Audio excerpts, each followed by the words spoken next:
అని ఎవరు అడుక్కుని కూడా వచ్చాడు. అన్న 5 రూపాయలు ధర్మం చేయండి అన్న.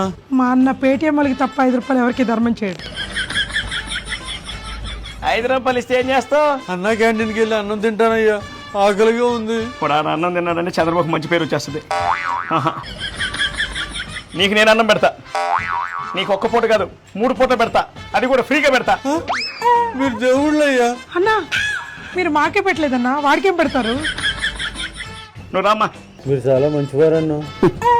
నేను ఇంకా మంచి ఏర్పాట్లు చేస్తా. అమ్మా పనుడు జాగ్రత్త చూసుకో, ఇప్పుడే వస్తా. A few moments later. ఏంటది సార్ గంజాయి అవుతున్నావా? హలో యశయ్ గారు, ఈడెవడో అడుక్కునే గెటప్లో వచ్చి గంజాయి అమ్ముతా ఉన్నాడండి, మీరు తొందరగా రావాలా. గంజాయి కదయ్యా, నాకేం తెలియదయ్యా. ఏయ్, మీరెవరయ్యా? మఫ్తీలో ఉన్న పోలీస్ ఆఫీసర్ని. అయ్యా నాకేం తెలియదయ్యా. అన్న జైలుకి వెళ్తున్నాడన్నా. 3 పూట్ల ఫ్రీగా తినమ్మా జైల్లో. 100 ఇదంతా.